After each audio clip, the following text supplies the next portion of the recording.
For decades, Julian Lennon carried a heavy secret, one that pulsed beneath every album and hung in every interview. He'd never dared speak its name, but on a quiet afternoon in London's historic Abbey Road studios, beneath the same spotlight that once shone on his father, he finally confessed, "I truly hated her." He dropped the words so casually they echo still, unraveling years of tension and painting a raw portrait of a son betrayed. The room fell silent, tape machines whirring in the background as producers exchanged stunned glances. This wasn't just another celebrity confession, it was a seismic shift in the Lennon mythology. As a boy growing up under the Beatles' shadow, Julian understood fame as an echo he could never quite catch.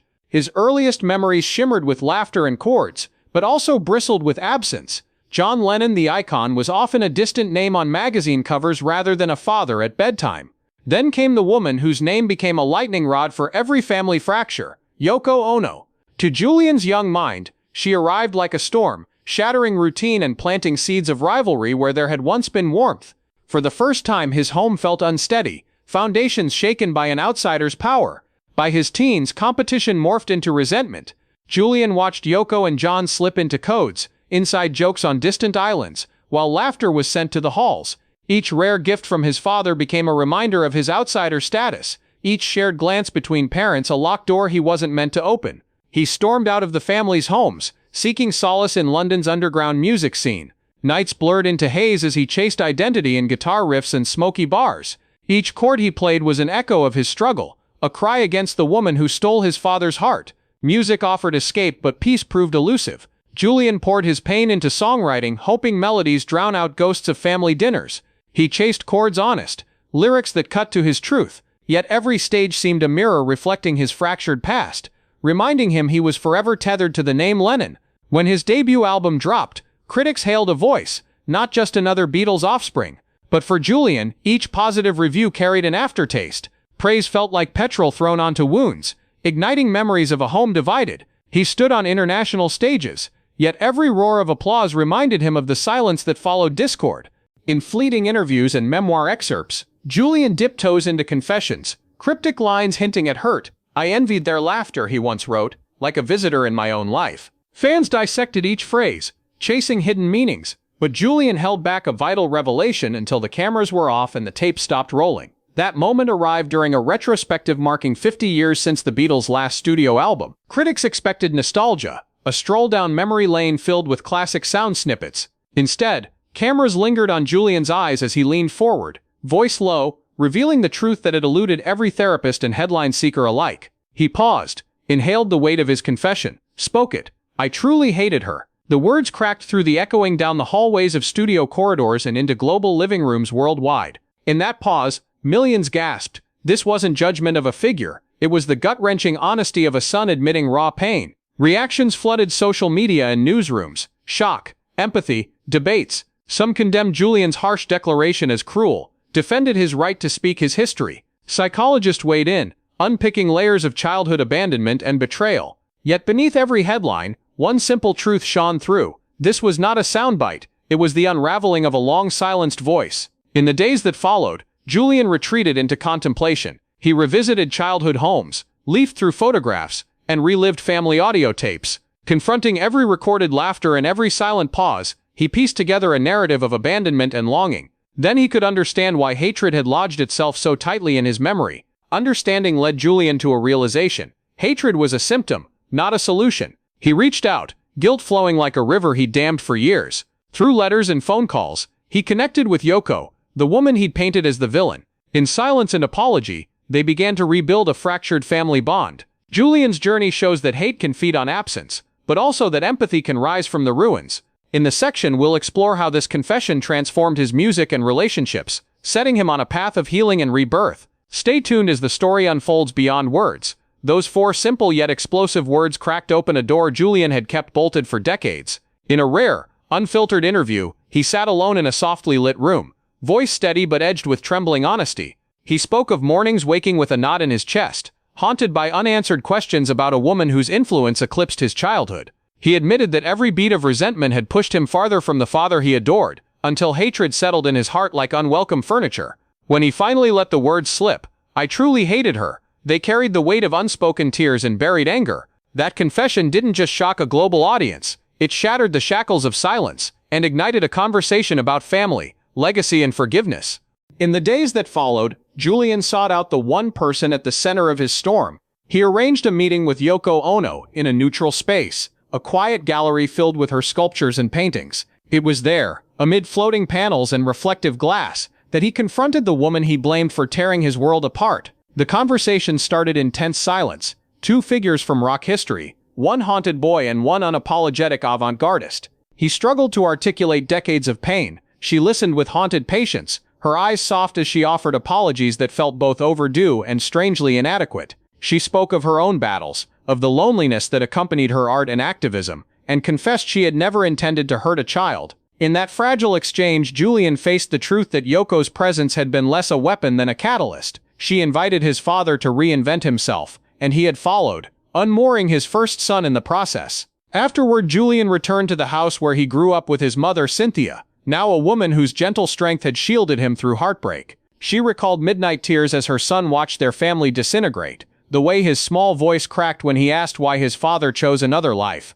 She described days spent coaxing him to laugh, soft lullabies she sang when the house felt too empty. He carried a wound no child should bear, she whispered, holding Julian's hand so tightly he could still feel her heartbeat. Their reunion was more than emotional. It was a reclamation of the warmth he feared lost. In her embrace, Julian discovered the first flicker of forgiveness, a light to guide him out of resentment's shadow. But forgiveness was not a destination. It was a journey. Julian turned to letters his father had written but never sent, saved in a battered leather journal long buried in a drawer. As he read John's scrawled apologies and promises, he heard the tremor of a man torn between obligations and dreams. He discovered a note promising to work harder at being a father, penned the night before a tour, and another admitting guilt for neglect. The imperfections of the handwriting, the hesitant loops around the letters, spoke of a man struggling to express fatherly love. Understanding that John had been as lost as he was filled Julian with compassion. He saw his own reflection in the man who wrote "I miss you" on a scrap of paper, and realized that blame alone would never heal the divide. Music, the language Julian and his father shared, became his bridge to healing. In 1984, when he released his debut album Veloute, critics praised his soulful voice and songwriting, but many judged him through the prism of his lineage. He battled whispers that he was merely a shadow of his father's genius, that every chord he struck echoed a legacy not his own. Instead of hiding, he leaned into honesty. His song "Too Late for Goodbyes" carried a raw edge of longing for connection, a direct line to his childhood heartache. On stage, under bright lights, he transformed pain into melody, each performance peeling away layers of bitterness. Fans responded to the authenticity, finding hope in his vulnerability. Over time, Julian realized that resentment had fueled his art, but forgiveness elevated it, opening channels to nuances he never dared explore. Beyond music, Julian sought expression through the lens of a camera. He abandoned grandiose rock venues for remote landscapes, capturing the fragility of icebergs in Greenland and the rigid lines of abandoned factories. His photojournalism work, eventually exhibited in galleries from London to Tokyo, revealed a man unafraid to confront decay and to find beauty in rebuilding. His images of wounded landscapes mirrored his internal journey, where once there was only scarring, now there was art. Through every shutter click, Julian reclaimed agency over his narrative, shifting from the sun defined by another man's fame to an artist whose vision stood on its own merits. In 2007, Julian founded the White Feather Foundation, named after the symbol his father had adopted during peace protests. The charity supported environmental conservation and children's emergencies, honoring a legacy of activism that had once caused Julian so much pain. Through the foundation, he teamed up with survivors of conflict zones, offering resources and hope to families fractured by violence. Every life saved, every habitat preserved, became a testament to his capacity to transform hatred into compassion. When asked how he reconciled the contradictions of his past, Julian would smile and say, "Forgiveness is an act of creation. It's not a denial of suffering, it's a celebration of what comes after." As Julian's own children grew, he found echoes of his younger self in their hopeful eyes. He watched them scribble on piano keys, just as he once did in his mother's living room, dreaming of notes that might earn his father's praise. Now he offered them something he never received, undivided attention and words of encouragement that reinforced their worth beyond any achievement. He taught them that love could bloom even from the harshest soil, that confronting pain was the true path to freedom. Through his example, he reshaped the Lennon name into a symbol of resilience rather than rupture. Those 4 words, "I truly hated her," have become a pivotal chapter in Julian's life story. They mark the moment he unshackled himself from bitterness and stepped into a space of empathy and growth. The man who once watched from the sidelines has rewritten his own legacy, blending music, art, and activism into a tapestry both humble and profound. As he prepares to publish his long-awaited memoir, the world waits to witness the full arc of his journey, from shadow to sunlight. His story reminds us that hatred can imprison, and forgiveness can set us free. In the years following his public confession, Julian Lennon immersed himself in the process of writing his memoir, a frank chronicle of childhood longing, fractured love, and the long path to reconciliation. He knew the world expected another revealing glimpse behind the velvet curtain of celebrity, but he had a different mission: to show that a name can be both a burden and a bridge. Early in his draft, he recounted the exact moment he realized his father's mistakes were human, not monstrous. He described a faded photograph he found of John and Yoko sitting side by side with a sleeping Julian in Yoko's arms. The image captured an unguarded tenderness, a mother's arms cradling a child, and the father just out of frame, absorbed in art. It was a reminder that complexity often dwells behind every family portrait, and that forgiveness begins when we see the whole picture, not just the parts that wounded us. As Julian penned his early chapters, he grappled with the rhythm of his father's Beatles songs echoing in his mind. He recalled how Hey Jude, originally written for him, faded from his playlist in the 70s, replaced by the silence of unanswered questions. Revisiting the song's lyrics, he recognized that John had been offering comfort in his own way, an invitation to take a sad song and make it better. Julian realized he had missed the meaning because his heart was closed. That epiphany shaped a chapter on music as emotional alchemy, how melody can transmute pain into understanding when we allow vulnerability to guide the notes. Transitioning from his father's influence to his own artistic pursuits, Julian reflected on collaborations with musicians who resonated with his story. He highlighted how working with composer George Martin's son Giles on the 2011 reimagined version of Imagine provided a unique bridge between past and present. In studio sessions, Julian stepped into a verse and felt a surge of empathy for his younger self. Recording Veloute and Too Late for Goodbyes decades earlier had been cathartic, but revisiting his father's iconic track with Giles unlocked deeper currents of emotion. He described the recording booth as a confessional, where each microphone became a vessel holding whispered regrets and hopes for the future. Outside the recording studio, Julian charted a spiritual journey that intertwined with his creative projects. He traveled to sacred sites in India and Japan, seeking insights from ancient philosophies his father had explored. At an ashram in Rishikesh, where the Beatles famously studied transcendental meditation, Julian sat beneath a banyan tree, breathing silence into his bones. He invited readers to feel the breeze as a healing hand, carrying away echoes of resentment. When he watched monks chanting at dawn, he felt connected to a lineage of seekers who understood that mending the heart requires both stillness and courage. From spiritual retreats, he moved into activism with renewed vigor. Under the banner of the White Feather Foundation, Julian launched a new initiative aimed at mental health awareness, particularly for children of divorced or separated parents. He partnered with therapists to create workshops that used music and art as therapeutic tools. In one pilot program, he taught teenagers to compose lyrics describing their family struggles, then guided them through producing simple recordings. He wrote about watching a shy 14-year-old find her voice, both literally and figuratively, when she sang about a parent's absence. That moment, Julian confessed, surpassed any thrill he'd felt on a concert stage. Juxtaposed against these acts of service were quiet moments of personal vulnerability. Julian recounted private conversations with his sister Cynthia's daughter Lucy about growing up with an absent father and a stepmother painted in black and white hues. In their shared memories, they found common ground in the loss of a nurturing presence. Lucy revealed that she too had carried resentment but discovered that compassion bloomed when she remembered her parents as flawed humans. Those sisterly exchanges became a tender chapter on sibling solidarity, a testament to healing that can ripple outward when we support one another. On the romantic front, Julian navigated relationships under the weight of legacy. He wrote candidly about a love affair with a fellow photographer, Anna, whose calm presence helped him anchor turbulent emotions. Walking hand in hand through galleries, she encouraged Julian to exhibit not just his polished landscapes but raw snapshots from his childhood. Snapshots of isolation in grand mansions and late-night tears on empty couches. Her belief that authenticity creates connection inspired Julian to curate an exhibition titled Shadows and Light, pairing images of his family home with portraits of serene glaciers. The contrast resonated with viewers. Where there was darkness once, beauty and resilience now emerged. Meanwhile, Julian continued making music that echoed his journey. He collaborated with contemporary artists, blending his soft rock roots with modern electronic textures. On Refracted Memories, a single released in 2023, he layered ambient synths over acoustic guitar, singing in a voice rich with lived experience. I walked through storms to find the sun. I carried hatred till it weighed a ton. Critics praised the track for its emotional honesty and sonic innovation. Fans responded in comments, "Your words saved me. I felt that pain transform into hope," reflecting how Julian's willingness to share his scars struck a chord with a generation grappling with fractured families. Throughout this period, Julian maintained a private journal where he measured progress not in accolades but in moments of connection.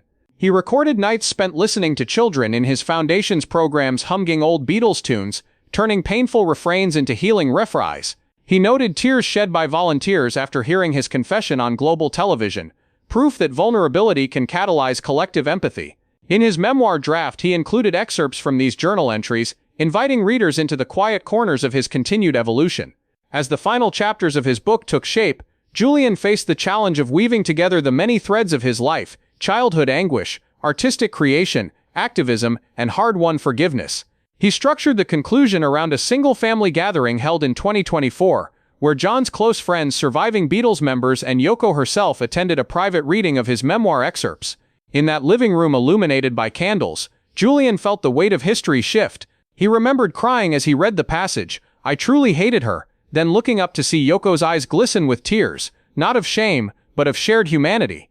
When the reading ended, Yoko crossed the room and embraced Julian in a moment that transcended celebrity gossip. It was a gesture that said more than words could. "We are imperfect, and we are family." Closing the final page, Julian realized he had achieved something far greater than rewriting his personal narrative. He had opened a space where pain and love could coexist, where the name Lennon no longer bound him to past wounds, but freed him to write his own legacy. His confession, once a bombshell, became a beacon, illuminating the path from hatred to healing. And as he prepared to share his full story with the world, Julian understood that the most profound music we make is not heard with our ears, but felt with our hearts. In the spring of 2025, Julian's memoir hit bookshelves amid anticipation that felt electric. Reviewers described it as the most candid rock family tell-all since Patti Smith's Just Kids. Yet readers sensed something deeper than gossip, an exploration of forgiveness's architecture. The book's title, Shadows and Light, mirrored the duality woven through Julian's life, signaling that behind every dark corner there existed a glimmer of hope. At launch parties in New York and London, attendees lined up to hear him read passages about Yoko's apology and his mother's tears. Journalists pressed recorders to capture the tension in his voice as he revisited childhood hallways, now rendered in ink and memory. Cameras flashed when he paused mid-sentence, eyes glistening, and the room felt suspended. Everyone held their breath, witnessing the collision of personal truth and public spectacle. As the weeks rolled on, social media exploded with excerpts from the memoir. Twitter threads debated whether Julian's portrayal of John Lennon's conflicted loyalties was fair. TikTok clips played snippets of his interview on The Late Late Show, where he admitted, "I wanted you to be mine first." Fans posted photos of their worn copies, bookmarks peeking out at pages stained with tears. A video of a teenager clutching the book and saying, "He spoke for my broken heart," went viral, affirming the universal pull of Julian's journey. Bookstores reported sellouts. A second printing sold 100,000 copies within days.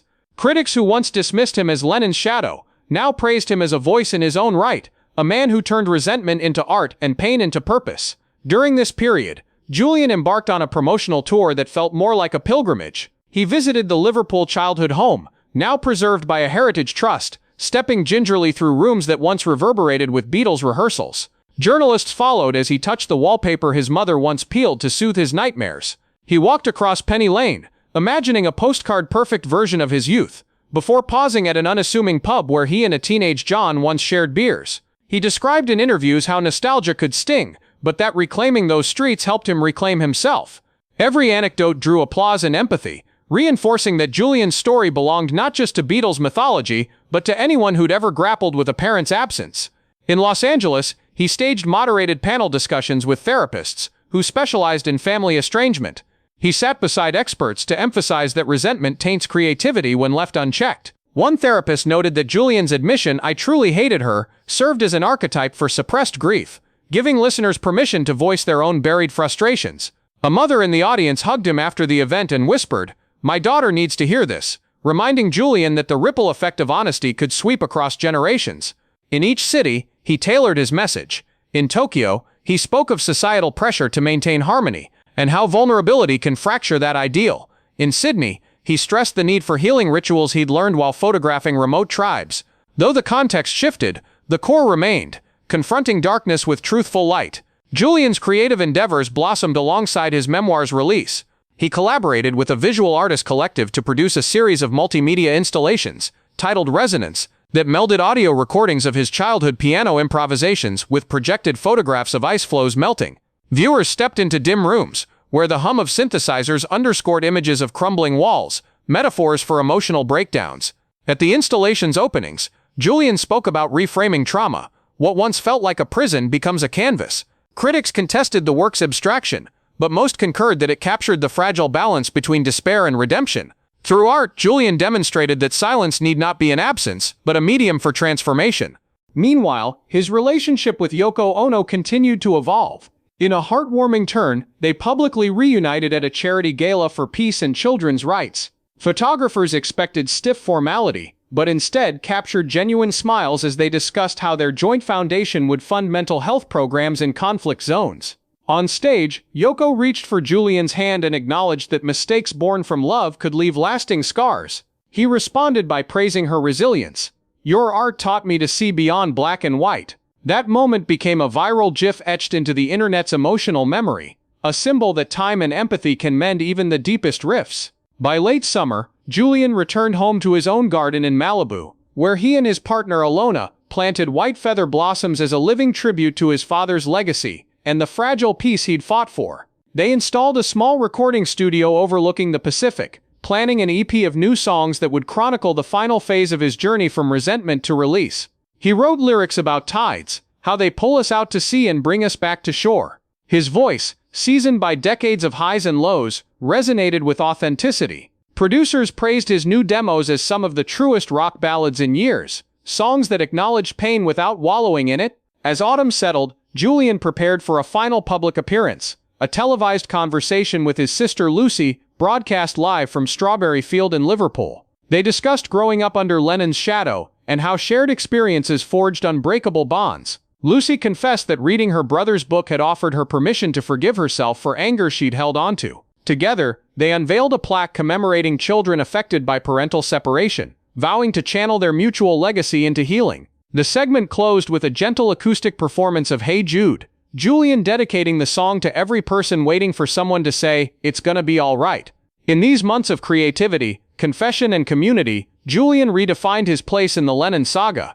No longer captive to resentment, he harnessed its energy to craft art, foster dialogue and build bridges. The shadows that once loomed large receded, revealing the light of a life reclaimed. When the EP finally home dropped in early 2026, the world waited with bated breath. Critics had been primed by Julian's memoir and the multimedia installations, expecting a work steeped in personal reflection. As the first notes of the opening track Tide Turns filled streaming platforms, listeners sensed an intimacy rare in today's pop songs. Julian's seasoned voice carried the timbre of lived experience, each phrase resonating with vulnerability. The lyrics traced the arc from resentment to renewal, mapping the coastline of a heart reshaped by forgiveness. In the weeks following the release, streams climbed into the millions, and headlines hailed Julian Lennon as an artist who had transcended his legacy. EP co-produced by Alona and a longtime collaborator, the release featured 5 songs and 2 instrumentals. Ancestors' Echo paired Gregorian chants with a steady drum, symbolizing the meeting of modern life and ancient wisdom. In Second Glimpse, Julian sampled his childhood piano recordings, weaving them into a haunting electronic soundscape.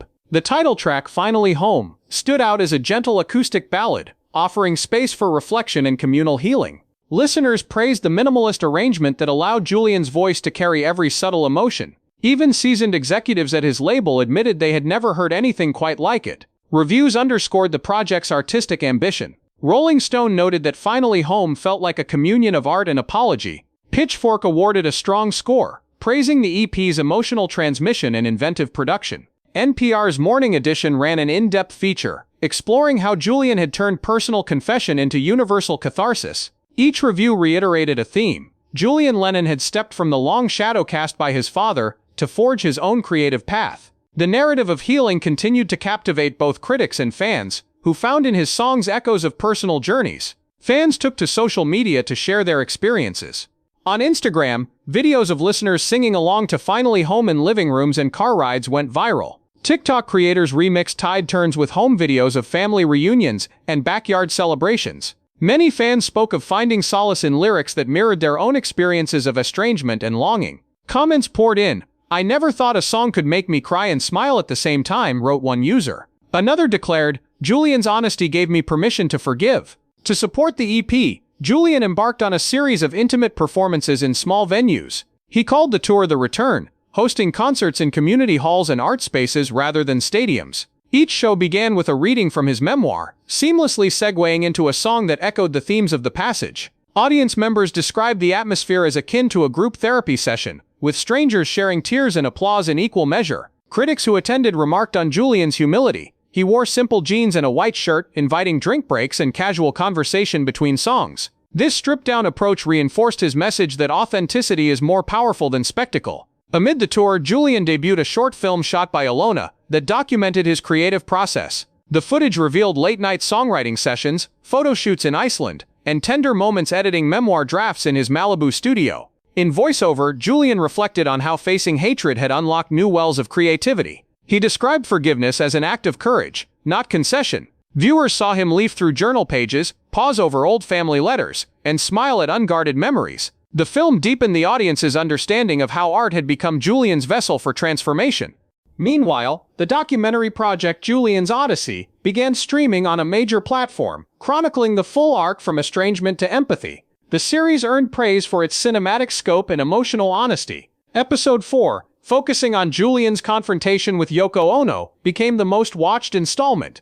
The episode paired archival interviews with new conversations, allowing both figures to share perspectives in real time. Viewers witnessed a poignant moment when Julian and Yoko listened together to an early Lennon demo, nodding as they recognized the echoes of their shared history. That sequence crystallized the idea that truth can forge deeper bonds. On the philanthropic front, the White Feather Foundation expanded its reach. New chapters opened in Brazil and South Africa, focusing on concerted mental health workshops for children of separated parents. Julian personally visited schools in São Paulo, where he led art therapy sessions, guiding students to express complex emotions through photography and songwriting. In Cape Town, he joined with local musicians to stage free concerts in underprivileged neighborhoods. Every event concluded with a brief talk about resilience and community. Julian often said that these encounters reminded him that his own suffering could become an instrument for healing. Julian's relationship with his family continued to flourish. Annual gatherings now alternated between Yoko's loft in New York and Cynthia's garden in the English countryside. At each reunion, they shared stories, laughter, and music. Lucy's children had begun asking about their grandfather in simple, curious ways, lighting candles in remembrance. Julian observed how the next generation absorbed a legacy not of bitterness, but of curiosity and compassion. In conversations with Yoko, Julian spoke openly about ancestral forgiveness, envisioning joint projects on peace and creativity. Together, they drafted plans for a sustainable art center in Tokyo that would host workshops on emotional wellness.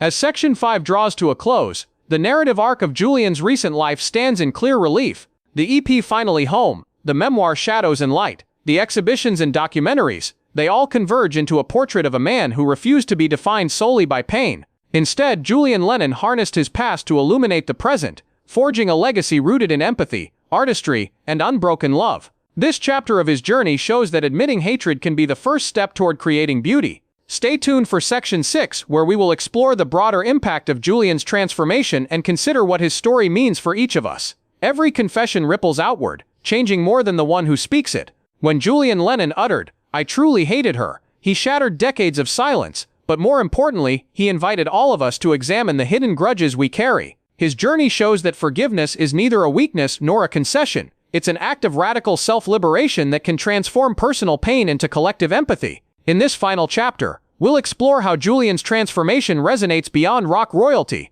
offering lessons for families, artists, and anyone who's ever wondered if they too can heal. First, consider the universal pull of buried resentment. Whether fueled by a parent's absence, a friend's betrayal, or a partner's neglect, the wounds we hide often shape our choices and relationships. Julian's honesty stripped away the myth that some voices should remain forever quiet. When he spoke, he gave permission to countless individuals to name their own hurts, to say out loud what they had long carried in secret. That simple act of naming is the first step toward freedom. By admitting hatred, Julian illuminated the darkness so that healing light could enter.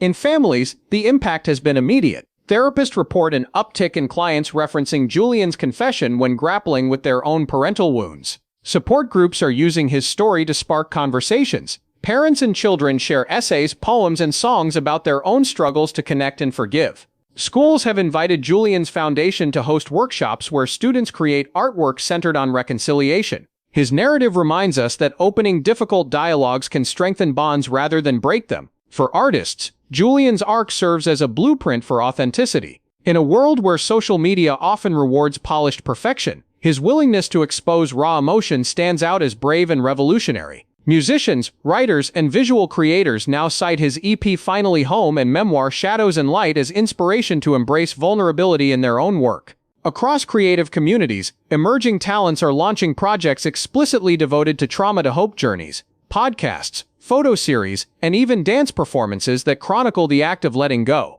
Julian showed that the most compelling art arises from honest self-examination, not from hiding behind a persona. Moreover, his example has reshaped the conversation around mental health and resilience. By describing the knot in his chest and the restless nights of childhood, Julian normalized the idea that even children of icons can suffer deep emotional wounds. His foundation's mental health workshops now reach beyond children of divorce to include frontline workers, refugees, and communities devastated by natural disasters. The message is clear: healing begins when we acknowledge pain instead of masking it. Julian's story has become a rallying cry for therapists and advocates who champion open dialogue about grief, anger, and the long arc of recovery. On a societal level, the ripple extends into how we view public figures. For years, fans lionized John Lennon as a peace-loving saint, while Yoko Ono was dismissed as the villain. Julian's admission exposed the complexity lurking behind celebrity narratives. He reminded us that icons, like all humans, live fractured lives shaped by love and conflict. In the aftermath, media outlets have begun to refine the way they cover high-profile families, embracing nuance instead of sensationalism. Biographical shows and documentaries now consult mental health professionals to add depth to their storytelling. Recognizing that family drama isn't just tabloid fodder, it's real life with real consequences. Corporate sponsors and cultural institutions have taken note too. Streaming services commissioning music documentaries now balance archival footage with candid interviews about trauma and forgiveness. Art galleries hosting retrospectives of famous artists are carving out space for critical reflections on personal and cultural wounds. Even memorials and museums are reshaping exhibit narratives. Instead of portraying historical figures as flawless heroes, they showcase the full spectrum of their lives, inviting visitors to contemplate the interplay of light and shadow. Perhaps most significantly, Julian's journey speaks to the power of intergenerational healing. In recent years, families impacted by generational trauma, whether caused by war, displacement, or systemic injustice, have looked to his example as evidence that old wounds need not define new futures. Grassroots organizations facilitating dialogues between elders and youth reference his narrative when guiding conversations about inherited pain and forgiveness. The insight that admitting hatred can be the catalyst for genuine reconciliation is reshaping peace-building efforts around the globe, from community gardens in conflict zones to storytelling circles in post-industrial neighborhoods. In the digital age, the echo of Julian's 4 words continues to spread. Social media challenges encourage people to post a brief video naming one thing they've long hated or resented, and then sharing a gesture of release, whether writing a letter, planting a tree, or creating art. Those gestures, small as they may be, accumulate into a global movement of emotional honesty. Julian Lennon's story is no longer just a personal odyssey, it's a proof of concept for a world seeking to replace division with understanding. As we close this narrative, remember that every step toward forgiveness enriches both individual lives and the shared human tapestry. You need not be the child of a legend to stand in your own light, you only need the courage to speak your truth. Let Julian's confession inspire you to examine your own hidden hurts, try naming them, let them surface, and then if you're ready, take that next brave step, choose to forgive, and in doing so, choose freedom. Whether or not you pick up his memoir or hear his new EP, the real legacy of Julian Lennon's admission lies in its invitation to us all, to cast aside silence, to transform hatred into understanding, and to find in our shadows the sparks of light that guide us home.